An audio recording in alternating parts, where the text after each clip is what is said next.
Alright, I'm back with the Destiny 2 video. I was going to make one yesterday afternoon, but something came up, and so I just had a couple of little tweets about it. I did an article this morning. Oh, and by it, I mean the Big Joe Blackburn video that he published yesterday, a 16-minute direct-to-camera, I think it's one-take video that really reminded me of my own videos because I do them in one take, and I am not particularly adept at doing videos, even though I have done almost 500 now, I think. This was a surprise. This was a big change in Bungie's strategy about communication, and it seems like that may continue going forward. He addressed how bad the state of the game was directly, revealed a few things, talked about some big decisions that Bungie had made for the future in terms of what to prioritize. So I figured I would kind of go through the whole thing and talk about it instead of doing like a live reacts to it as I watched it, because I think that time has passed. First of all, just the fact that he did this at all is really good. This is a format we almost never see from Destiny. They do these big kind of, I would say, almost overproduced things sometimes where, you know, I do like their showcases, certainly, but they are very specifically produced, chopped up into little sound bites from the team. We have something like the State of the Game, which was not just Joe writing it by himself. There's like whole teams that kind of work together on the messaging and what goes in there. And he said that this time it fell short because it did not lay out kind of a grand vision or really address a lot of issues. So we got something that I would say is akin to the Diablo 4 sort of, I guess, apology stream where they did the bad patch and now they did a good patch and they were like, yeah, that sucked. Sorry, we won't do it again. Joe's thing is a little like that. And by the end of the video, it seems like he may do more stuff like this, as he says he's going to be streaming the game periodically and answering questions. God rest his soul for doing that. I really hope the community is not like huge assholes about that and can just be normal. Kind of doubt that will be the case, but, you know, let's try. In terms of the actual stuff he talked about outside of the state of the game being bad, he had a few early reveals there that Xur is being revamped with some sort of strange coin rework next time around. I kind of hope Xur ciphers are going away because I find those very annoying and just very dull. We'll see what changes with them. Xur does not undergo that many changes. We had the addition to him where he sells armor sets and legendary weapons, and sometimes the legendary weapons are better than his exotic weapons and armor because they can have more variants, so we'll see what that is.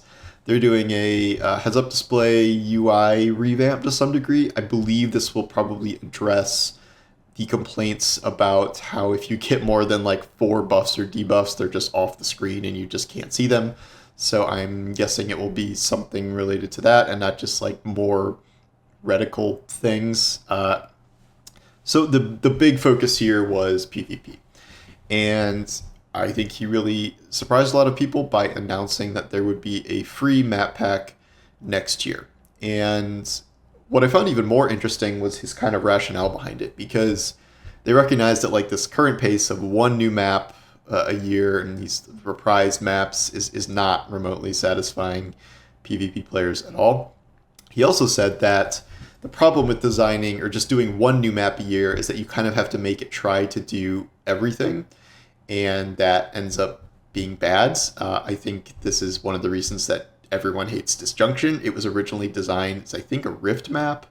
Has some really long distances and then some really weird close quarters areas, like where the middle's just kind of a jumble. Not a very good map. Nobody really likes it. And it also makes me wonder about what the Vex map is going to be like if this was the other one that was designed to do everything. I guess we'll see. I think that's next season. But his point was that if you do a map pack, you can have a bunch of different maps that fulfill different roles, so they don't have to try to do everything. We did not learn many specific details about the map pack, other than it's coming next year. This sounds like this is something they just came up with after the state of the game, because if it wasn't, I don't know why they would not have announced that during the state of the game. That would make no sense. So I believe this was designed as a reaction to PvP players being like, well, screw it, PvP's done. Like, they're not going to invest in it. That much is clear. They moved on to Marathon. This is them trying to say, no, we haven't done that. We're still doing things. We don't know how many maps are in the map pack. When I think of a map pack, I think of it 4 maps at least. I guess technically you could do a map pack that's 3 maps, which still would be triple the amount of new maps we get in a season. But we don't really know what the deal is. I'm very curious to see the locations of these. There's so many locations in Destiny 2 that have been unexplored for Crucible maps because we've added a bunch of new areas and we have not added a bunch of new Crucible maps. So people were suggesting Vex Network a lot, and that finally got made. Because of maybe this just being conceived, I would not predict that this would be available until, I don't know, like 3 seasons in. You know, we know how far in advance they do things. And like if it takes, 9 months to make a Halloween armor set that they voted on, making a PvP map pack, unless they pull a whole bunch of people onto that, seems like that would take a long time. In terms of the second thing he announced, a PvP strike team. And I guess they have PvE strike team. I think that's what he said in terms of like making sure people are engaged. So now they're going to do one that is PvP focused. Kind of stunning that they didn't have a PvP focused team or strike team before this. And they're like, it's going to be led by PvP people. And I'm like, who was leading PvP stuff before? So like this feels like something they should have already had, but I mean, it's good they're having it now. Again, this is like 30 to 40% of what the game's population is playing at any given time. And it's wild that they didn't have more of a focus on it for years. One thing I'm also curious about is they said in State of the Game, if we do more Crucible maps, we are going to be taking away PvE resources. So are they just dumping enough resources into PvP now where they can maintain the PvE level and then also do PvP? Or are they actually pulling PvE resources off, and so PvE stuff will be less going to PvP? That was not made clear. He talked about some other things. Comp things are being reworked, so people aren't mad about that. More modes are entering rotation, and that's all the PvP stuff. What was not mentioned is Gambit. I don't think Gambit has a prayer of that much future investment, if any. We're getting 1 new map back. They're shuffling around the kind of enemies that spawn. I would be shocked if there was anything besides getting the other deleted map back. I don't think they can, if they're doing all this PvP stuff, they're going to throw everything at that. And I don't think the Gambit situation has really changed from the state of the game. It sucks. I do like Gambit, actually. I think it's in a good spot right now, but not super surprised that it was not mentioned. It is probably not getting more of an investment, and it remains pretty dead. In terms of the final thing they announced, he went over the ritual armor set and like why they designed different types of armor, and how that they decided they just weren't going to do a ritual armor set, and they just like didn't tell anyone until everyone realized there just wasn't a ritual armor set, and but they never actually acknowledged that. So what they're doing is they're taking an Eververse set from next season, and they're moving it to be earned. I think they said it was being earned in the ritual playlist. So Eververse sets are usually pretty cool and elaborate, so that's some good news. I remember they did this exact same thing with Prophecy, where I think people were mad about Eververse stuff back then, so they took a Dido set and put it as a rewards for the Prophecy dungeon. That was great. That was a cool set. I know a lot of people farmed it just to get that set. The Moon Fang, yeah. That said, the Prophecy thing was a one-time thing, and this feels like this is a one-time thing, which is good. I think this is a good solution for the ritual set problem for, them not doing one for the year. But I don't think this addresses the larger issues with Eververse, how absurdly over-monetized everything has become, what % of new items in a season are Eververse related, how many paid armor sets there are compared to free ones. There's a whole lot of stuff to dive into with Eververse that is not really addressed here. And given that is a big revenue stream for Bungie, it's, kind of up in the air whether they'll address it at all. Finally, we end with like kind of the comms thing where they're just like, our communication has not been good. I've been saying this for a while now, where it seems like Bungie is mad at or scared of the community.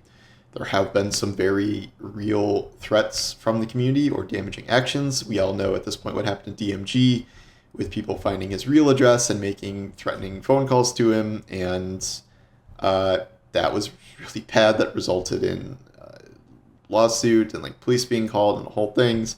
I know that Liana has been, people are sending her seizure gifts where it's like flashing strobe lights because she has epilepsy.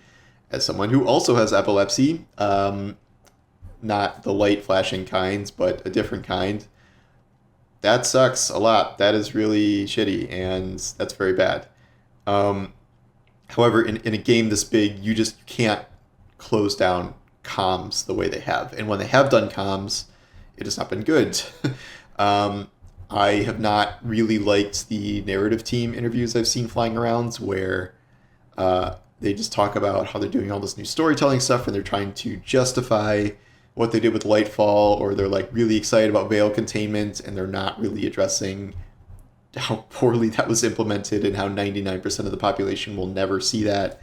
I don't, a lot of that has made me feel like they think they're doing everything right in that regard, which is very much not the case.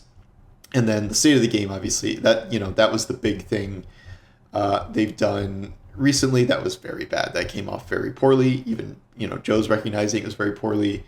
Some of the other stuff is okay. TWABs are essentially nothing now, which is okay because they've now switched to doing these usually like Wednesday blogs. That's like, here's the giant sandbox article, or, you know, here's the exotics for being buffed and how. So they've kind of taken that stuff out of the TWAB and put it into its own thing, which I think is fine because you're still getting the information. And like the TWABs sometimes have something okay, but they're really reduced from what they used to be. And you look forward to the Wednesday thing now. You don't really look forward to the TWAB anymore. I'm not calling it a twid. I hate that. Okay, so that is Joe's video. I think this was a very encouraging video.